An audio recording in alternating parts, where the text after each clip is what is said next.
السلام علیکم ورحمۃ اللہ وبرکاتہ۔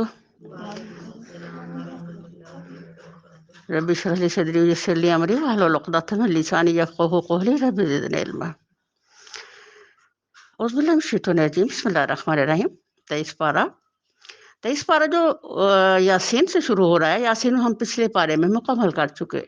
ابھی تھوڑا حدیث کے حوالے سے ہم یاسین کو ہی دیکھتے ہیں کہ نبی کریم صلی اللہ علیہ وسلم نے جو فرمایا کہ یاسین قرآن کا دل، دھڑکتا ہوا دل ہے، اور یہ فرمایا کہ میرا جی چاہتا ہے میرے ہر امتی کے سینے میں یاسین ہو۔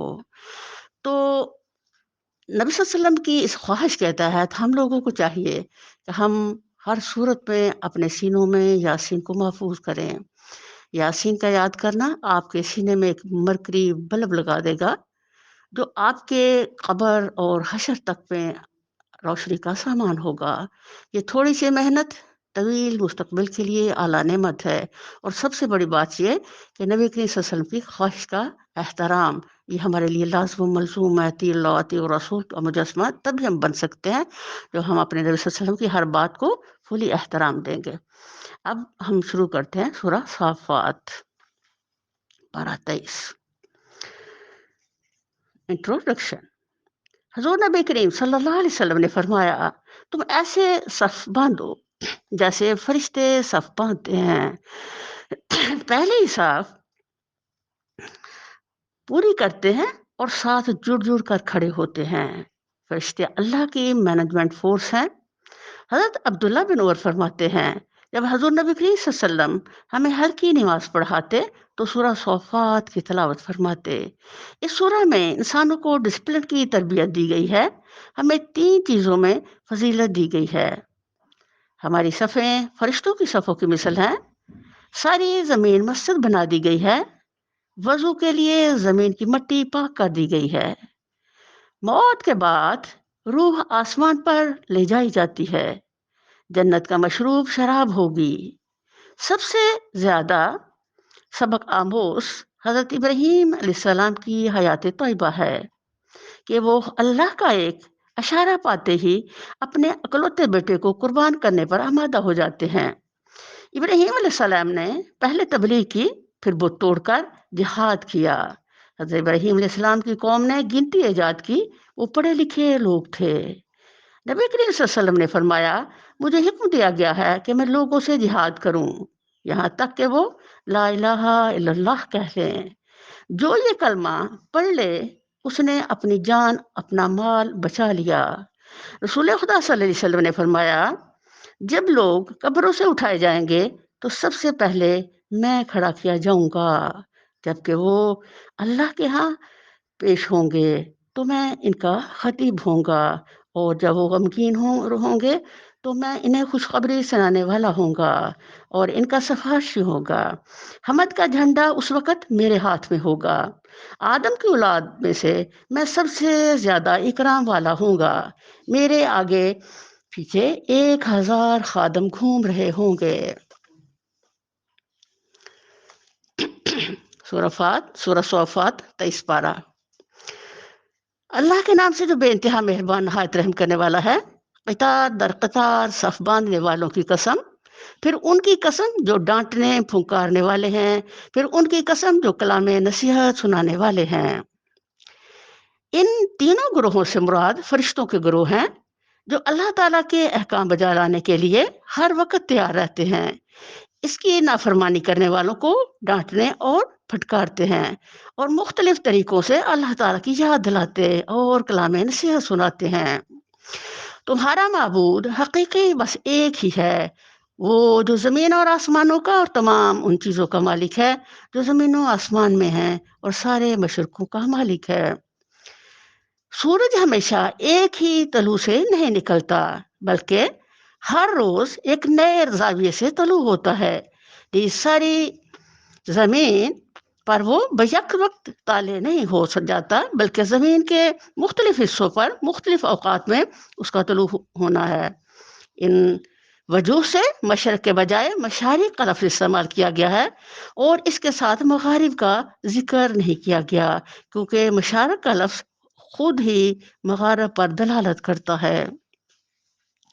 ہم نے آسمانی دنیا کو تاروں کی زینت سے راستہ کیا ہے اور ہر شیطانی سرکش سے اس کو محفوظ کر دیا۔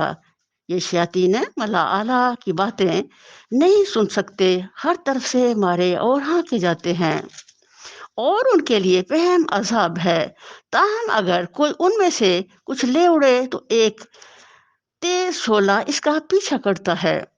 یہ آسمان دنیا جو ہمیں اس وقت نظر آ رہا ہے، اس کا حوالہ سے اللہ تعالیٰ بات کر رہے ہیں کہ یہ ایک نظام ہے جو اللہ تعالیٰ نے فرشتوں اور ستاروں سے مزین کیا ہے، اور یہ کہ یا زمین سے جب شیاطین جن اوپر کچھ سن گن لینے جاتے ہیں تو جو فرشتے ہیں وہ ستاروں کو ان کی طرف پھینکتے ہیں، تو پھر وہ بھاگ کر نیچے کی طرف آ جاتے ہیں۔ آپ ان سے پوچھو ان کی پیدائش سے زیادہ مشکل ہے یا ان چیزوں کی جو ہم نے پیدا کر رکھی ہیں؟ ان کو تو ہم نے لیسدار گارج سے پیدا کیا ہے۔ تم اللہ کی قدرت کے کرشموں پر حیران ہو اور یہ اس کا مذاق اڑا رہے ہیں۔ سمجھایا جاتا ہے تو سمجھ کر نہیں دیتے، کوئی نشانی دیکھتے ہیں تو اسے ٹھٹھوں میں اڑاتے ہیں اور کہتے ہیں یہ تو صریح جادو ہے۔ بھلا کہیں ایسا ہو سکتا ہے کہ جب ہم مر چکے ہوں اور مٹی بن جائیں اور ہڈیوں کا پنجر رہ جائیں، اس وقت ہم پھر زندہ کر کے اٹھا کھڑے کیے جائیں؟ اور کیا ہمارے اگلے وقتوں کے آباء و اجداد بھی اٹھائے جائیں گے؟ ان سے کہو ہاں، اور تم خدا کے مقابلے میں بے بس ہو۔ اب انسان کے لیے جو ایک بڑی ٹیڑھی اور پیچیدہ چیز بن گئی وہ کیا ہے؟ فکر آخرت، کل کی تیاری کرنے سے چونکہ انسان گھبراتا ہے، اور جو اللہ تعالیٰ کی طرف سے ایک فطری چیز ہمارے اندر ڈالی گئی وہ یہ کہ اس دنیا میں رہ کر کے تو انسان غور و فکر کرے، اور یہ کہ اس کے مقصد کو سمجھے، اور یہ کہ دیکھے کہ آیا میرے اندر وہ سب کچھ صلاحیتیں، وہ چیزیں جو کل کی تیاری کے لیے کچھ سامان کرنے والی ہیں، اور وہ کہاں تک وہ کام کر رہی ہیں۔ لیکن جو لاپرواہ مردہ دل ہوتے ہیں، لاپرواہ ذہن ہوتے ہیں، وہ کسی بھی سنجیدہ چیز کو لینے کو گوارا ہی نہیں کرتے، کیونکہ یہ چیز جو فکر آخرت ہے انسان کو ہر لمحے سینسٹیو رکھتی ہے، خوف الہی دلاتی ہے، اس زندگی کو سمجھنے کے لیے اس کے ساتھ کیئرنگ طریقے سے چلنے کا حکم دیتی ہے۔ تو جو شیطان کے ساتھی بن جاتے ہیں وہ ان کا ایک ہی ٹارگٹ ہوتا ہے کہ وہ اسی زندگی سے انجوائے کریں، اسی میں اپنی مرضی و خواہش نفس پہ چلیں، شیطانوں کے پیچھے چل کر کے تو اس زندگی کو ضائع کرتے ہوئے آخرت کو تباہ کر لے۔ پھر وہ سچا سمجھتے ہیں کہ آخرت کو ہم مانیں ہی نہ، تاکہ آج کی انجوائمنٹ میں ہمارا دخل نہ ہو، اس میں ہمیں کوئی ٹینشن نہ پڑے۔ اصل اللہ تعالیٰ انسان کی اس بے مقصد زندگی پر کھلی قرآن میں ٹارگٹ کر رہے ہیں کہ تم لوگ جون سے ہو اپنی اس قیمتی ترین زندگی جو چند سانس میں نے تمہیں دی سے ضائع نہ کرو، اس کو مقصد سمجھنے کی کوشش کرو۔ اور شیطان جو تمہارا کھلا دشمن ہے، شروع سے پورے قرآن میں اللہ تعالیٰ مسلسل شیطان جو ہمارا دشمن ہے اس کی حیثیت کو ہمارے سامنے رکھ رہے ہیں۔ جس بندے کو اپنے دشمن کی پہچان نہ ہو اس اپنی بھی پہچان نہیں ہو سکتی۔ تو شیطان جو ہے وہ ہمیں ورغلاتا ہے اور دنیا کی رنگینیوں میں ڈال کر کے تو آخرت ہمیں بلانا چاہتا ہے۔ تو جو ہم آخرت کی فکر کرتے ہیں تو ہمیں رنگینیوں دنیا کی سے اوائڈ کرنا پڑتا ہے، اور آخرت یہی ہمیں حکم دے رہی ہے سنجیدگی کا، باوقار ہونے کا۔ یہاں تک کہ جو عباد الرحمان ہے اللہ تو ان کے لیے یہاں تک حکم دے رہے ہیں کہ سبحان اللہ ان کی شخصیت کچھ اس طرح سے ہونی چاہیے کہ وہ چلتے ہوئے بھی نظر آئیں کہ وہ اللہ کے خاص بندے ہیں، یہ شیطان ان کے قریب بھی نہ پھٹکے، جیسے کہ حضرت عمر فاروق کو دیکھ کر شیطان بھاگ جاتا تھا۔ تو ایک مومن، ایک مسلم کی شخصیت کچھ اس طرح سے ہونی چاہیے کہ وہ شیطان کا غلام نہیں بنے بلکہ شیطان کو اپنا غلام بنائے۔ اللہ تعالیٰ اس لیے ہمارے دلوں میں ڈال رہے ہیں بس ایک ہی چٹکی ہوگی اور یکایک اپنی آنکھوں سے وہ سب کچھ جس کی خبر دی جا رہی ہے دیکھ رہے ہوں گے۔ اس وقت یہ کہیں گے ہائے ہماری کم بختی، یہ تو یوم الجزا ہے، ہائے یہ وہی فیصلہ کا دن ہے جسے تم جھٹلایا کرتے تھے۔ حکم ہوگا گھیر لاؤ سب ظالموں اور ان کے ساتھیوں اور ان معبودوں کو جن کی وہ خدا کو چھوڑ کر بندگی کیا کرتے تھے، پھر ان سب کو جہنم کا راستہ دکھاؤ اور ذرا انہیں ٹھہراؤ، ان سے کچھ پوچھنا ہے۔ کیا ہو گیا تمہیں؟ اب کیوں ایک دوسرے کی مدد نہیں کرتے؟ ارے آج تو یہ اپنے آپ کو اور ایک دوسرے کو حوالے کیے دے رہے ہیں۔ اب سبحان اللہ، یہ دیکھیں یہ جو سچائی خدا آپ کے سامنے رکھ رہا ہے، اب آپ بہت دور نہ جائیں، قریبی سے دیکھ لیں۔ جب بھی قوموں پر عذاب آئے، قرآن نے جو بتایا ہم ماضی سے جب دیکھتے ہیں تو لوگ انجوائے کر رہے ہیں لائف، ایک دم جھٹلا جھٹلا کے تو وہ غور نہیں کر رہے فرشتوں کو، اپنے پیغمبروں کو، تو جب یہ پکڑا جاتی ہے تو پھر کس طرح وہ حق تک رہ جاتے ہیں، پھر ان کو اللہ تعالی توبہ کی توفیق بھی نہیں دیتے، اور ایک دم پکڑ لیے جاتے ہیں، اور پھر ان کو تباہی ان کو گھیر لیتی ہے۔ اللہ تعالیٰ یہاں ہمیں یہ بتانا چاہ رہے ہیں کہ کل ایسا ہوگا، ابھی تم مرو گے، قبروں میں جاؤ گے، اور جب یہ اٹھو گے تو تم حیرت سے دیکھو گے سارا کچھ، اوہ یہ پیغمبر جو کیا کرتے وہ تو دن آ گیا۔ اس حیرت سے، اس ٹینشن وقت، اس کی پریشانی، اس کی جو اذیت ہوگی، اس کا پھر کچھ فائدہ نہ ہوگا۔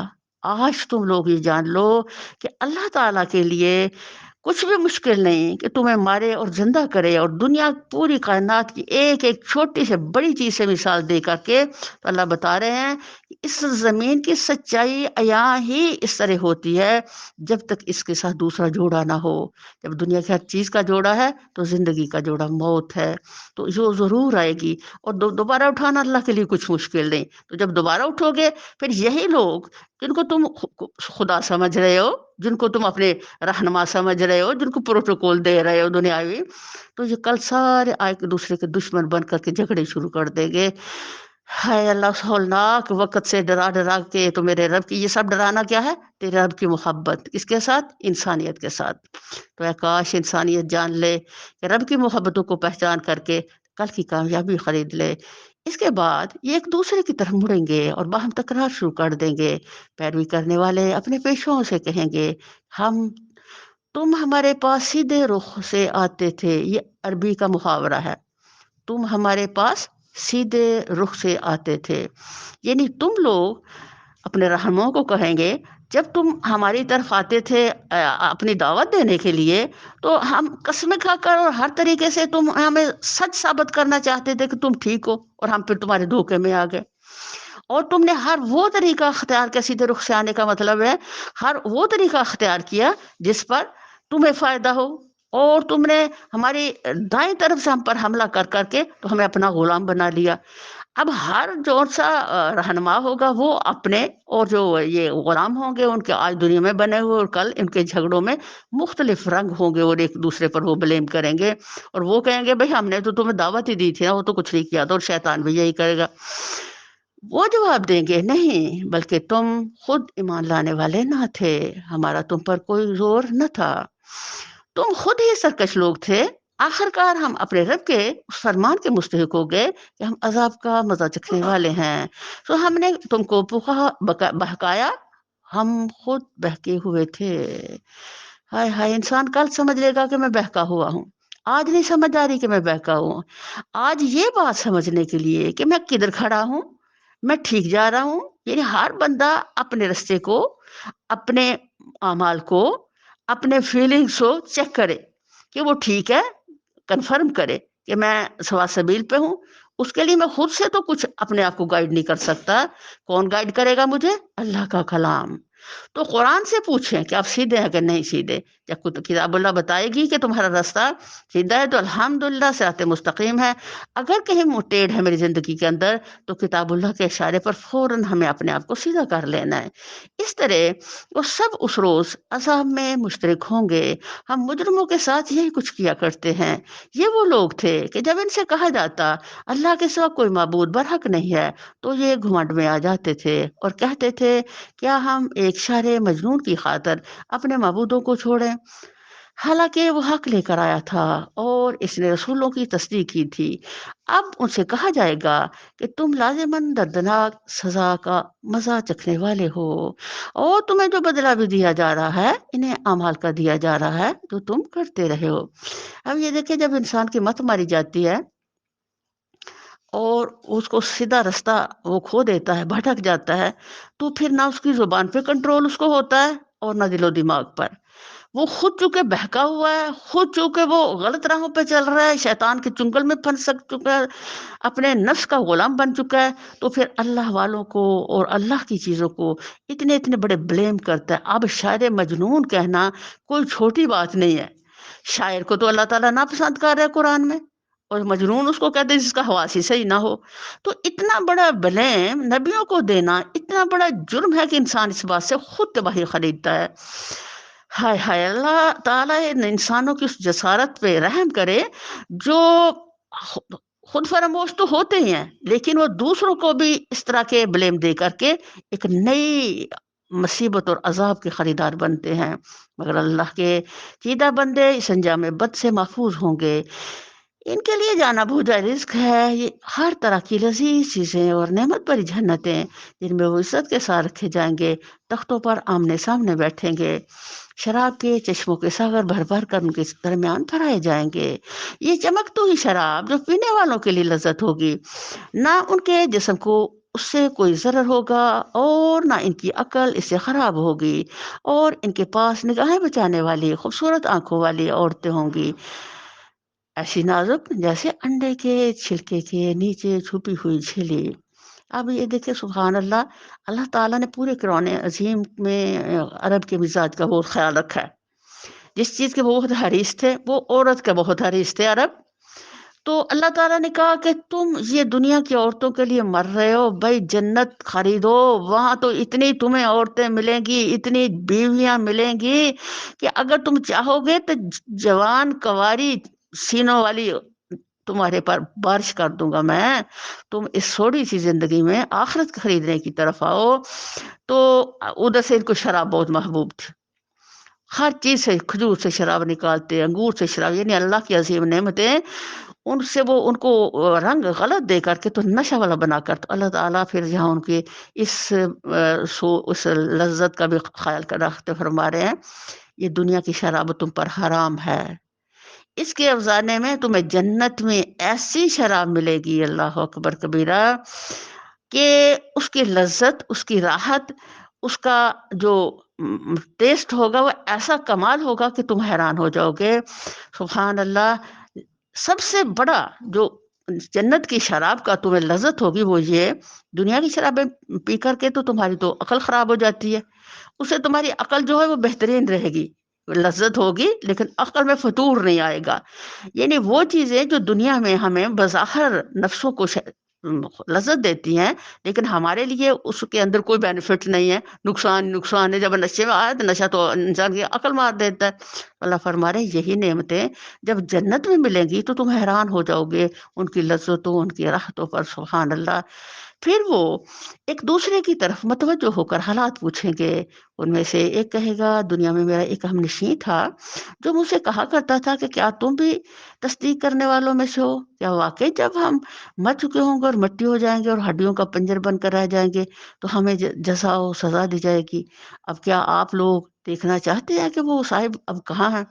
یہ کہہ کر جو ہی کو جھکے گا تو جہنم کی گہرائی میں اسے دیکھ لے گا اور اس سے خطاب کر کے کہے گا خدا کی قسم تو مجھے تباہی کر دینے والا تھا، میرے رب کا فضل شامل حال نہ ہوتا تو آج میں بھی ان لوگوں میں سے ہوتا جو پکڑے ہوئے آئے ہیں۔ اچھا تو کیا اب ہم مرنے والے نہیں ہیں؟ موت جو ہمیں آنی تھی وہ بس پہلے آ چکی، اب ہمیں کوئی عذاب نہیں ہونا۔ ابھی جب نبی کریم صلی اللہ علیہ وسلم نے یہ آیات سنائی تو سارے حیران، بھائیو یہ کیسے ہو سکتا ہے کہ یہاں میں بیٹھا ہوں اور میں وہاں فلاں جگہ دور کسی سے میں بات کر سکوں گا؟ تو اس وقت چونکہ آج کے ماحول کا کنسیپٹ ہی نہیں تھا، اور یہ دیکھیں کہ جو عرب تھے وہ بدو لوگ تھے، ان کے پاس علم کا وہ معیار ہی نہیں تھا جو ایک سرچ میں ہوتا ہے، یا ایک فلسفی، یا تب کوئی لائبریریز نہیں تھیں، تب کوئی وہ چیزیں نہیں تھیں جن پہ کوئی سرچ کر کے تو نئی نئی نکالا جائے۔ تو سبحان اللہ، وقت کے ساتھ گزرتے کے ساتھ ساتھ اللہ تعالیٰ نے جو دنیا میں اس علم کا اضافہ کیا تو قرآن میں سرچ نے بھی ایسے ایسے رنگ، ایسی ایسی خوبصورت چیزیں نکال کے رکھ دی کہ انسان کی عقل حیران ہو گئی۔ اب یہ دیکھیں کہ اب ہم یہاں بیٹھے بیٹھے امریکہ میں بات کر رہے ہیں، ادھر کوئی ہمارا عزیز بیٹھا ہم اس کو دیکھ رہے ہیں، اور یہ کہ ہم جہاں چاہیں پوری دنیا میں اس وقت گھوم سکتے ہیں۔ قرآن کی سچائی آج پریکٹیکل بن کے سامنے آ گئی کہ یہ سب کچھ ایسے ہوگا بھائی. اب تو ہم ہمارے لیے تو کوئی حجت باقی نہیں رہی کہ ہم کسی پہ تھوڑا بھی شک کریں اچھا یہ کیسے ہوگا. اللہ تعالیٰ نے قرآن ہی سے سائنس نکال کر کے تو آج پروو کر دیا کہ قرآن کی عظیم سچائی کو کہ الحمدللہ جو بات اس میں کر دی گئی. اللہ تعالیٰ نے پوری ہواؤں پوری فضاؤں میں کیسی زندگی رکھی ہے اور ہوائیں فضائیں کیسے کیپچر کرتی ہیں آپ کی آواز کو, آپ کے وجود کو, آپ کی ہر عمل کو. اور یہ سارا کچھ کر ہمارا گواہ ہوگا کہ ہم یہاں بیٹھے ہیں الحمدللہ, یہ در و دیوار کا گواہ ہوں گے, یہ بتائیں گے کہ لوگوں نے یہاں قرآن پڑھا تھا الحمدللہ. اور یہ زمین ہماری بہترین گواہ بنے گی انشاءاللہ اور ہماری نجات کا باعث بنے گی. تو اللہ تعالیٰ یہاں یہ ہمیں بات بتانا سمجھا رہے ہیں کہ سبحان اللہ, یہ کائنات میرے رب کی عظیم سچائیاں ہیں جو خود قرآن کے الفاظ کو آپ کے سامنے دنیا میں پروو کریں گی, کل تو بہت دور ہے. یقیناً یہی عظیم الشان کامیابی ہے.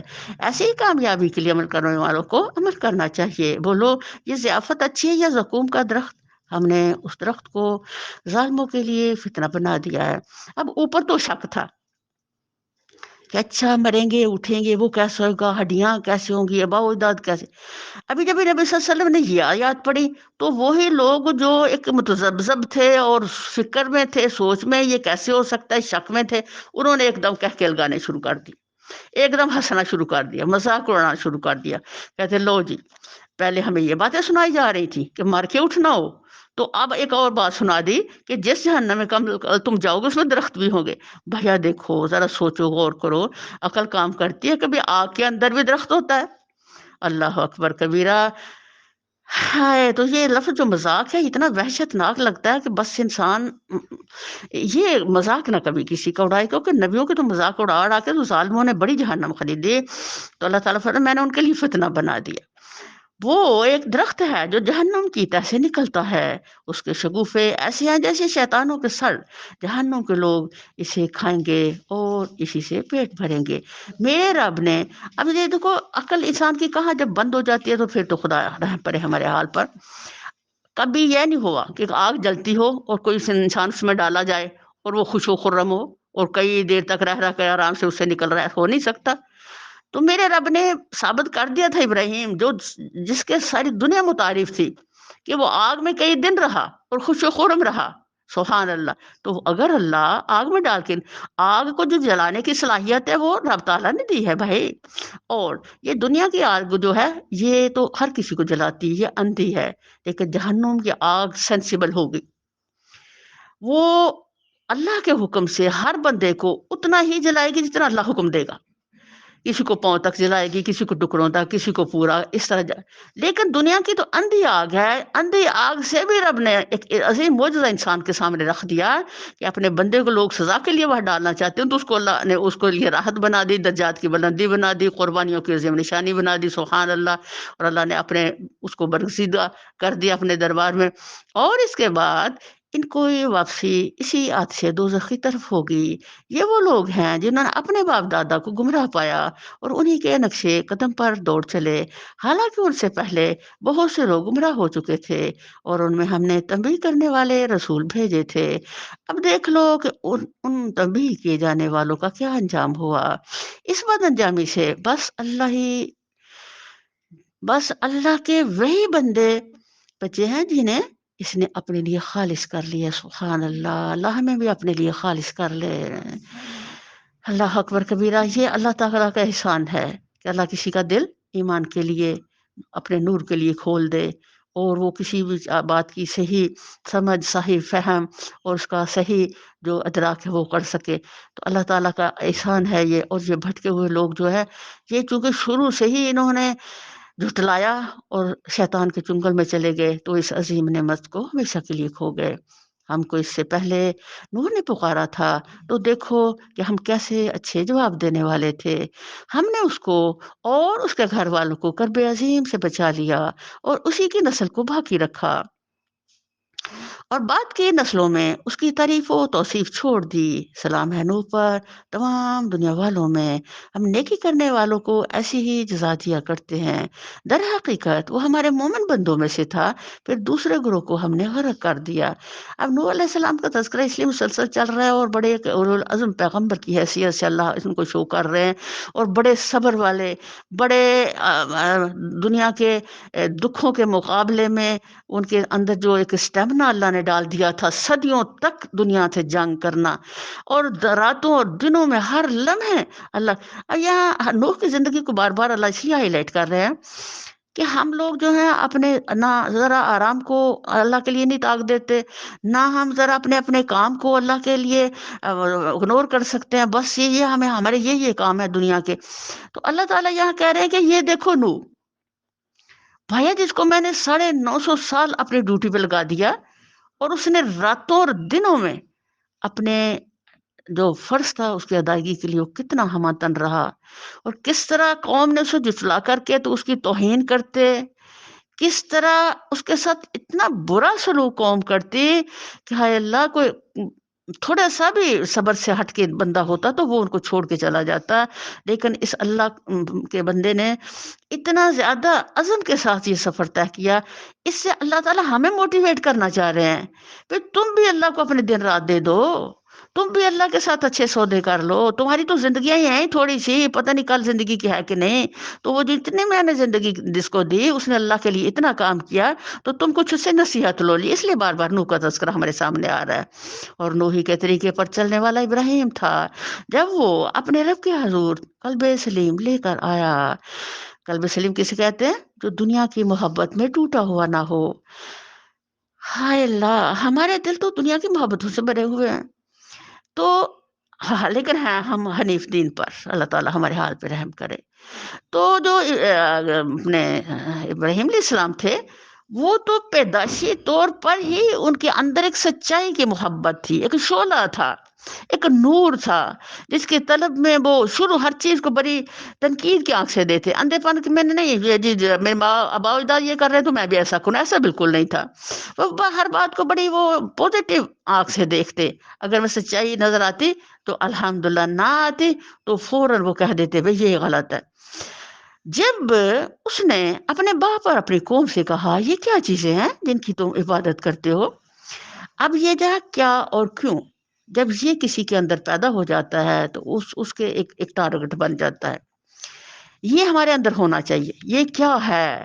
ہمارے بچے جو ہیں ان کو پوچھنا چاہیے ہمیں کہ یہ قرآن کیا ہے، ہم نماز کیوں پڑھیں، ہم یہ نیکی کیوں کریں، ہم روزہ کیوں رکھیں، اور ہمیں اس کا جواب آنا چاہیے۔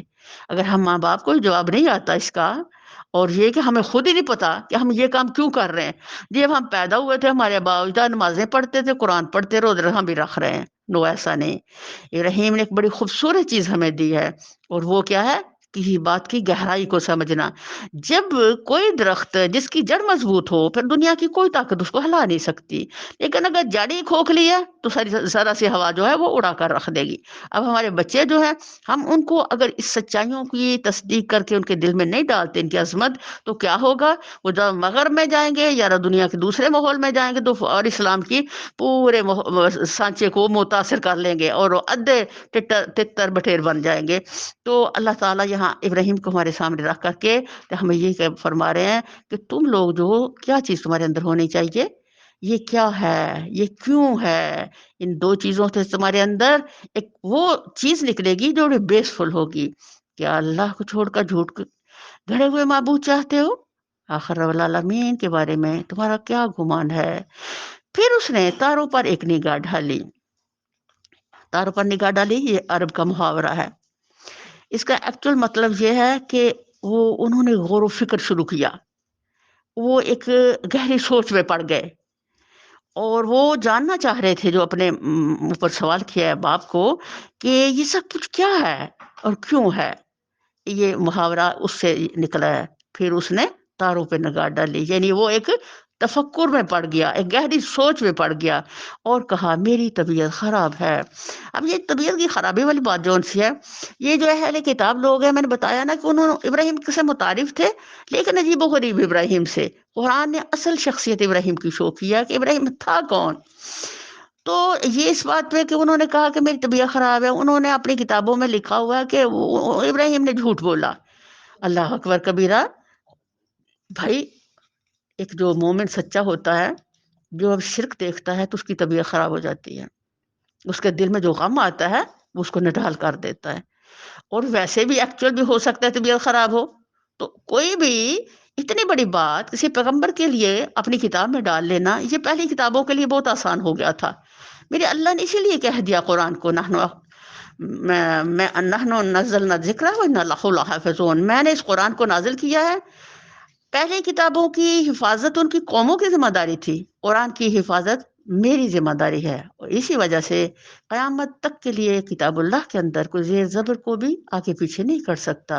چنانچہ وہ لوگ اسے چھوڑ کر چلے گئے، ان کے پیچھے وہ چپکے سے ان کے معبودوں کے مندر میں گھس گیا اور بولا آپ لوگ کھاتے کیوں نہیں ہیں؟ کیا ہو گیا ہے؟ آپ لوگ بولتے بھی نہیں۔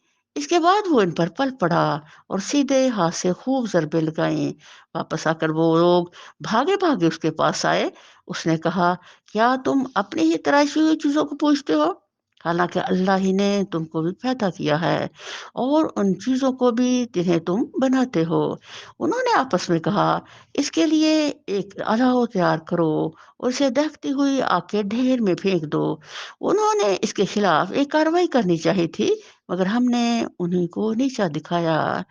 اللہ اکبر کبیرہ۔ ابھی میں نے بتایا نا کیا اور کیوں نے ابراہیم علیہ السلام کے اندر ایک نیا انسان جنم دیا، جس نے یہ جان لیا کہ یہ سب باطل ہے۔ اگر میرے اندر سچائی جنم لیتی ہے اور مجھے سامنے باطل نظر آتا ہے تو الحمدللہ اس سے جہاد کرنا میرے لیے کچھ مشکل نہیں ہوگا، کیونکہ میرے اندر ایک بیس المضبوط چیز ہے جو سیاہی سے، جو باطل سے، جو شیطان سے جنگ کرنا جو ہے اس کے لیے کچھ بھی مشکل نہ ہوگا۔ انہوں نے پیچھے نا کہ تفکر شروع کیا، جب انہوں نے سوچا تو ان کے اندر سے ایک بڑی خوبصورت چیز نکلی، کیا کہ میں اپنی قوم کو خود انہی کے معبودوں سے ایک ایگزامپل دیتا ہوں تاکہ ان کے ضمیر جاگے۔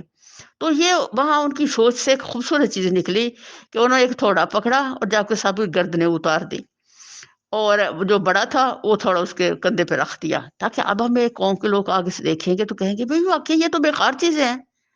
اور جب بیکار چیزیں سمجھ کے وہ بڑے سے میں کہوں گا پوچھو تو وہ بڑا بھی بیکار ہے، وہ بھی جواب نہیں دے گا، تو ان کے ضمیر جاگ جائیں گے اور وہ جان لیں گے یہ سب باطل اور جھوٹ اور بیکار ہے۔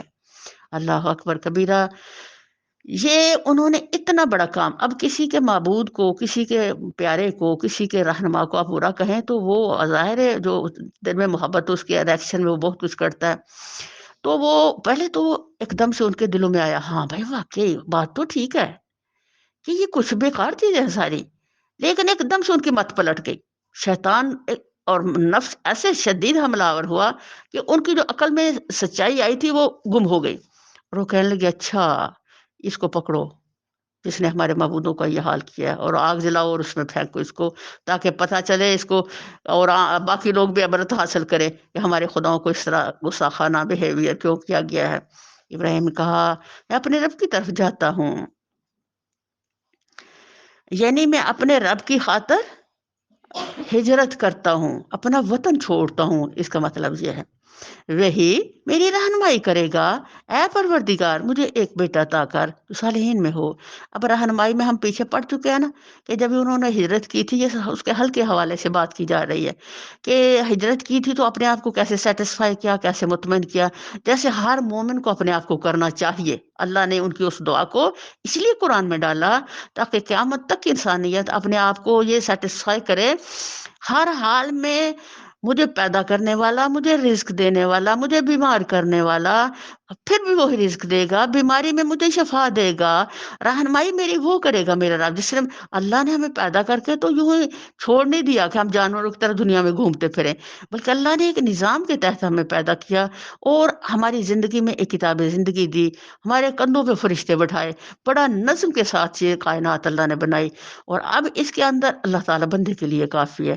تو یہاں ان کے اس ہماری رہنمائی کرے گا کے حوالے سے وہ ہلکا اشارہ پیچھے دے دیا گیا ہے، یہ ہے تناسب، یہ ہے نسبت ایک بات کو دوسرے کے ساتھ، آگے پیچھے کی پوری بات چھوڑ دی گئی ہے تاکہ وہ بات کو پیچھے جو ہم پڑھ چکے ہیں، تو دعا کرتے ہیں پروردگار مجھے ایک بیٹا عطا کر جو صالحین میں سے ہو۔ اس دعا کے جواب میں ہم نے اس کو ایک حلیم بردبار لڑکے کی بشارت دی۔ وہ لڑکا جب اس کے ساتھ دوڑ دھوپ کرنے کی عمر کو پہنچ گیا، ایک روز ابراہیم نے اسے کہا بیٹا میں خواب دیکھتا ہوں کہ میں تجھے ذبح کر رہا ہوں۔ یعنی دونوں جو بیویاں تھیں سارا اور ہاجرہ، ان کی اولادیں دونوں کی نہیں تھیں، پھر انہوں نے دعا کی تو الحمدللہ نے ہاجرہ کو اولاد دی، یہ حضرت اسماعیل کی بات ہو رہی ہے۔ کیونکہ خواب میں یہ دیکھا گیا تھا کہ ذبح کر رہے ہیں، یہ نہیں دیکھا گیا تھا کہ ذبح کر دیا ہے، اس لیے جب حضرت ابراہیم نے ذبح کرنے کی پوری تیاری کر لی تو فرمایا کہ تم نے اپنا خواب سچ کر دکھایا، سبحان اللہ۔ ابھی بیٹے کو لٹاتے ہیں اور چھری ہاتھ میں پکڑتے ہیں، اور ذرا گمان کریں کہ کتنا کیا منظر ہوگا، اور بچے کی اطاعت کی انتہا، کہ اچھا جب ان کو لٹاتے تو منہ نیچے کو کر دیتے ہیں ان کا، اور وہ آگے سے کہتے ہیں بیٹا اسماعیل فرماتے ہیں ابا جان اب میری قمیض اتار لے، جب آپ مجھے ذبح کر کے چلے جائیں گے تو یہ میری قمیض میری ماں کو دے دینا، میری ماں میری قمیض سے اپنی آنکھوں کو ٹھنڈک دے گی۔ یہ دیکھیں کہ ان کے اندر بھی جذبات ایسے تھے جیسے ایک انسان کے ہوتے ہیں، جیسے ہمارے جذبات ہیں۔ اتنی بڑی قربانی کو اللہ نے عظیم قربانی کیوں کہا کہ یہ ایک مشکل ترین کام تھا، اور بچے کی اطاعت کے بھی قربان جائے، اور یہ کہ وہ جب پیدا ہوئے تب سے لے کر کے آج تک ماں نے پالا، ماں نے مشقت کا صبر کے ساتھ طے کیا، اب ان کو اپنی ماں سے اتنی محبت تھی کہ اللہ کی محبت کے سامنے اس کو بھی قربان کر دیا، اور کہا کہ بجان عامر کی بیج لے جانا اور میری ماں کو دے دینا، وہ اس آنکھوں کو ٹھنڈک دے گی۔ اللہ اکبر کبیرہ۔ اللہ فرما رہے ہیں اب تو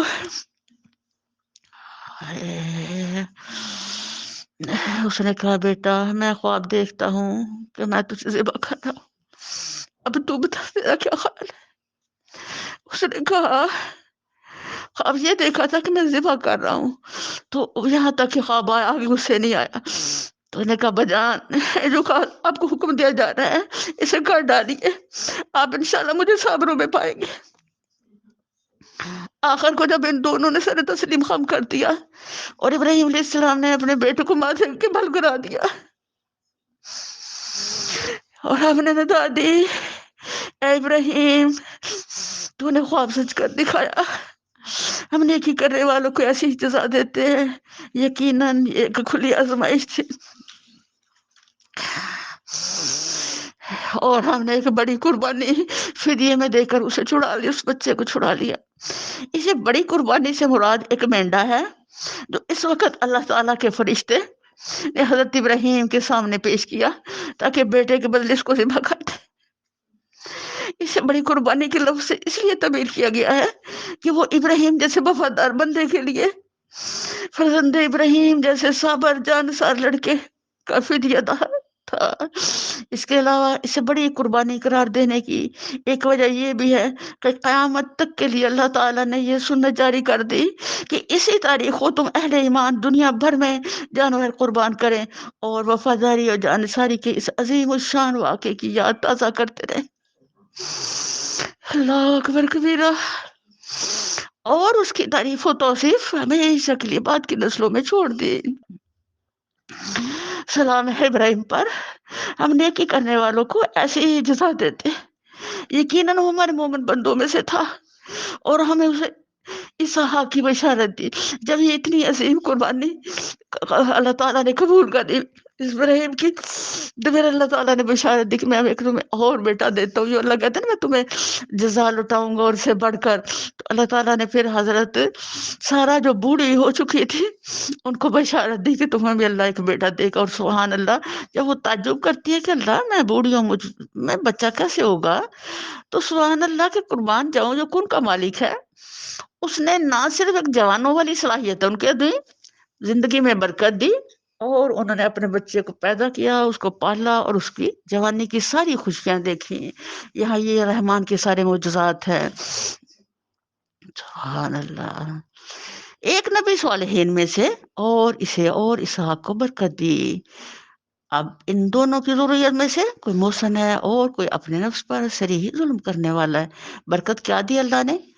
حضرت اسحاق سے اللہ نے تمام انبیاء کی لڑی چلائی. یعنی حضرت اسحاق کو اللہ تعالیٰ نے اتنا صدقہ جاریہ دیا، اتنا صدقہ جاریہ، تمام دنیا میں جتنے بھی پیغمبر آئے حضرت اسحاق کی اولاد اور نبی صلی اللہ علیہ وسلم اسماعیل کی اولاد سے ہوئے. اور ہم نے موسیٰ اور ہارون پر احسان کیا، ان کو اور ان کی قوم کو قرب عظیم سے نجات دی. انہیں نصرت بخشی جس کی وجہ سے وہی غالب رہے. ان کو نہایت واضح کتاب عطا کی، انہیں راہ راست دکھائی اور بعد کی نسلوں میں ان کا ذکر خیر باقی رکھا. سلام ہے موسیٰ اور ہارون پر، ہم نیکی کرنے والوں کو ایسی ہی جزا دیتے ہیں، در حقیقت وہ ہمارے مومن بندوں میں سے تھے. سبحان اللہ. اور الیاس بھی یقیناً مرسلین میں سے تھا. یاد کرو جب اس نے اپنی قوم سے کہا تھا کہ تم لوگ ڈرتے نہیں ہو، کیا تم بال کو پکارتے ہو اور احسن الخالقین کو چھوڑ دیتے ہو، اس اللہ کو جو تمہارے اور تمہارے اگلے پچھلے آباء و اجداد کا رب ہے، مگر انہیں اسے جھٹلا دیا، سو اب یقیناً وہ سزا کے لیے پیش کیے جانے والے ہیں. بجز ان بندگان خدا کے جن کو خالص کر لیا گیا تھا، اور الیاس علیہ السلام کا ذکر خیر ہم نے بعد کی نسلوں میں باقی رکھا. سلام ہے الیاس پر، ہم نیکی کرنے والوں کو ایسی ہی جزا دیتے ہیں، واقعی وہ ہمارے مومن بندوں میں سے تھا. اور لوط پر بھی انہی لوگوں میں سے تھا جو رسول بنا کر بھیجے گئے ہیں. یاد کرو جب یاد کرو جب ہم نے اس کو اور اس کے سب گھر والوں کو نجات دی، سوائے ایک بڑھیا کے جو پیچھے رہ جانے والوں میں سے تھی، پھر باقی سب کو تہس نہس کر دیا. آج تم شب و روز ان کے اجڑے دیار پر سے گزرتے ہو، لیکن تمہیں عقل نہیں آتی. اللہ اکبر کبیرہ. اللہ تعالیٰ پیغمبروں کی کہانیاں سنا کر کے تو انسان کو ماضی میں گزرے ہوئے حالات کی ایک یاد دہانی سے ایک رہنمائی دینا چاہتے ہیں. لیکن ہم نے یاسین میں پڑھا کہ ان کے تو آگے بھی ایک دیوار ہو گئی اور پیچھے بھی دیوار ہو گئی اور اوپر سے وہ ڈھک دیے گئے ہیں. تو اب وہ بالکل بھی ان علاقوں سے گزرتے ہیں جن علاقوں کے اندر لوگوں نے نبیوں کو جھٹلایا اور عذاب آئے اور تباہی کے نشانات موجود ہیں، اور سب ان کی ہسٹری تاریخ بھی لوگوں کو معلوم تھی. اس کے باوجود یہ اندھے ہو گئے. اور یقیناً یونس بھی رسولوں میں سے تھا. یاد کرو جب وہ ایک بھری کشتی کی طرف بھاگ نکلا، پھر قرہ اندازی میں شریک ہوا اور اس میں مات کھائی. آخر کار مچھلی نے اسے نگل لیا اور وہ ملامت زدہ تھا. اب اگر وہ تسبیح کرنے والوں میں سے نہ ہوتا تو روز قیامت تک اسی مچھلی کے پیٹ میں رہتا. آخر کار ہم نے اسے بڑی سقیم حالت میں ایک چٹیل زمین میں پھینک دیا اور اس پر ایک بیلدار درخت اگا دیا. اب سبحان اللہ، حضرت یونس علیہ السلام کی کہانی تمام پیغمبروں سے منفرد ہے.